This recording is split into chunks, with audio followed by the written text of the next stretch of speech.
విద్యను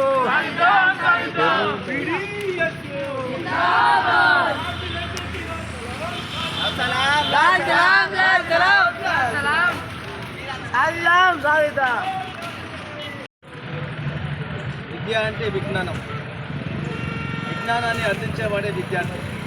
మరి నేటి విద్యార్థులే రేపటి భావి భారత నేతలు. అట్లాంటి భావి భారత నేతలు సృష్టించేటువంటి విద్యారంగం మీద కేంద్ర రాష్ట్ర ప్రభుత్వాలు నిర్లక్ష్యం చేస్తూ ఉంటారు.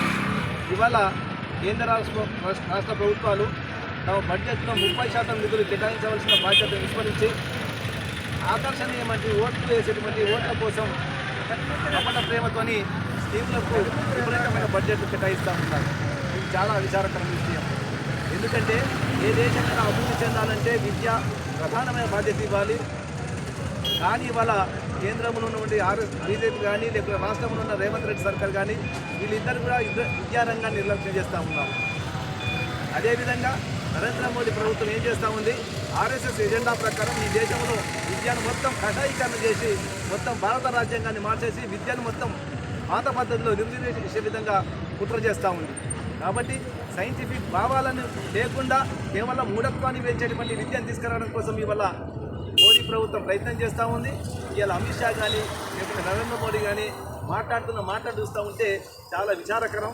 ఎందుకంటే ఒకనాడు భారతదేశం విజ్ఞాన రంగంలో ముందుంది. ప్రపంచానికి విజ్ఞానాన్ని సూచించినటువంటి దేశం భారతదేశం.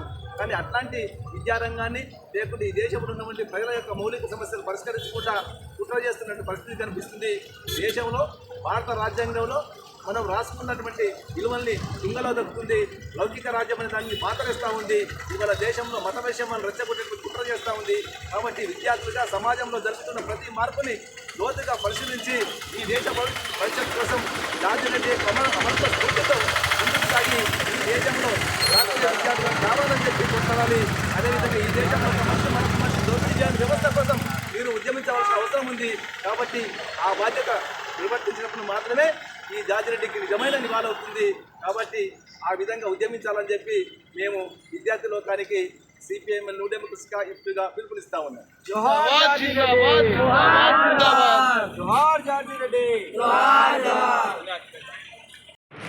ఈరోజు బాబాసాహెబ్ అంబేద్కర్ 134వ జయంతి సందర్భంగా ముందుగా శుభాకాంక్షలు తెలియజేస్తూ, ప్రధానంగా దేశ స్వతంత్ర ఉద్యమం జరిగి బ్రిటిష్ వాడు మన దేశాన్ని వదిలిపోయిన తర్వాత భారతదేశంలో పుట్టిన ప్రతి జీవి తాను స్వేచ్ఛ, స్వతంత్రత, స్వయం ప్రతిపత్తితోటి సుఖంగా జీవించాలని చెప్పేసి రాజ్యాంగాన్ని రూపొందించిన భారత రాజ్యాంగ నిర్మాత బాబాసాహెబ్ అంబేద్కర్ కన్న కళలు ఇంకా పూర్తిగా కాలేవు.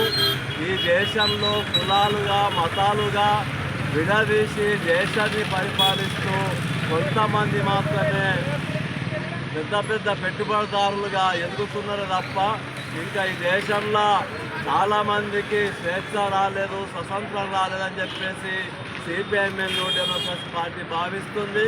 ఇప్పటికీ దేశానికి స్వతంత్రం వచ్చి 75 సంవత్సరాలు గడుస్తుందని చెప్తున్నా 11 కోట్ల మంది భారతదేశంలో ఒక పూట తిండి తిని ఇంకో పూట పస్తులు ఉండే పరిస్థితి ఉంది. అట్లాగే సుమారు 22 కోట్ల మంది కేవలం రోజుకు 300 రూపాయలు సంపాదించి కుటుంబాన్ని పోషించుకునే పరిస్థితి ఉంది. ఇవాళ ప్రభుత్వ రంగ సంస్థలు కానీ ప్రైవేట్ రంగ సంస్థలు కానీ 50 కోట్ల మంది కార్మికులు పనిచేస్తున్నారు. కేవలం 7 కోట్ల మందికి మాత్రమే సామాజిక భద్రత ఉంది, మిగతా వారికి లేదు. వారికి పిఎఫ్ కానీ ఈఎస్ఐ కానీ పర్మనెంట్ కానీ పెరుగుతున్న ధరలకు అనుగుణంగా కూలీ వేతనాలు కూడా లేవు. అంటే ఈ భారతదేశం ఎంతమంది మతోన్మాదవాదుల కబాందాస్తులకు వెళ్ళిపోతుందో గ్రహించవలసినటువంటి అవసరం ఉంది. ఇప్పటికైనా ఈ దేశంలో దళితుల మీద అనేక దాడులు జరుగుతుంది. మంచినీళ్ళు తాగిందని దాడి చేస్తున్నారు, గుర్రం ఎక్కిందని దాడి చేస్తున్నారు, వ్యక్తిగతంగా దాడి చేస్తున్నారు. ఇవాళ అనేక రకాల మత శిక్షలు దుర్మార్గులు వస్తున్నారు కాబట్టి వారి పట్ల జాగ్రత్తగా ఉండి బాబాసాహెబ్ అంబేద్కర్ ఏ ఉద్దేశంతో ఏ లక్ష్యంతో ఈ దేశంలో రాజ్యాంగాన్ని రూపొందించి ప్రపంచ దేశ మేధావిగా కీర్తి ప్రతిష్టల్ని పొందగలిగాడు.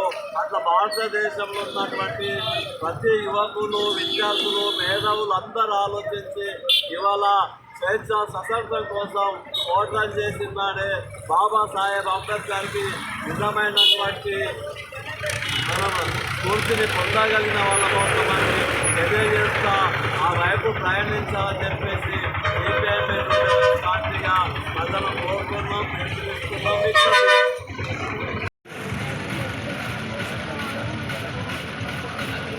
BDSU నిర్మాత ఉస్మానియా యూనివర్సిటీ అరుణధార హైదరాబాద్ చెగువేరుగా పిలువబడే కామ్రేడ్ జార్జ్ రెడ్డి 53వ వర్ధంతి సందర్భంగా ఈరోజు BDSU ఆర్మీల కమిటీ ఆధ్వర్యంలో కామ్రేడ్ జార్జ్ రెడ్డికి ఘన నివాళులు అర్పించడం జరిగింది.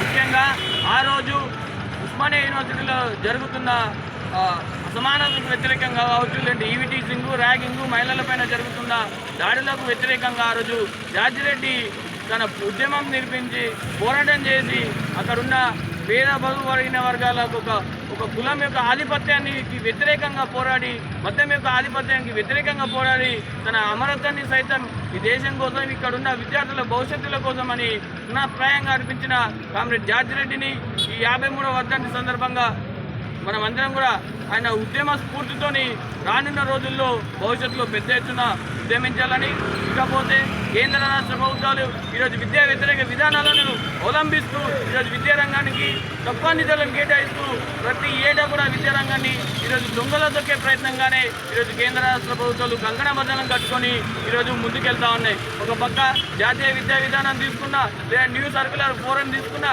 లేకుంటే మొన్న యూజీసీ నూతన ముసాయిదాను తీసుకున్నా, ఈరోజు పూర్తిగా విద్యను కాషాయీకరణము, ప్రైవేటీకరణ, లేదంటే సెంట్రలైజ్ చేసే పద్ధతిలోనే ఈరోజు విద్యా వ్యవస్థ అంతా కూడా నడుస్తున్నది. ఇకపోతే రాష్ట్ర ప్రభుత్వం కూడా ఎన్నికల హామీలో 15% నిధులు ఇస్తానని చెప్పి వాగ్దానాలు చేసి కూడా ఈరోజు కేవలం 7% మాత్రమే విద్యారంగానికి నిధులు ఇచ్చి ఈరోజు పూర్తిగా విద్యా వ్యవస్థనంతా కూడా అస్తవ్యస్తం చేసే పరిస్థితిలో ఉంది. కాబట్టి ఇప్పటికైనా BDSU మరియు జార్జ్ రెడ్డి అమరత్వ స్ఫూర్తితోని రానున్న రోజుల్లో భవిష్యత్తులో విద్యార్థులు పెద్ద ఎత్తున ఆందోళన చేసి వాళ్ళ జీవితంలో ఎదుర్కొంటున్న విద్యారంగ సమస్యలపైన పోరాడాలని చెప్పి ఈ సందర్భంగా మేము పిలుపునిస్తా ఉన్నాం.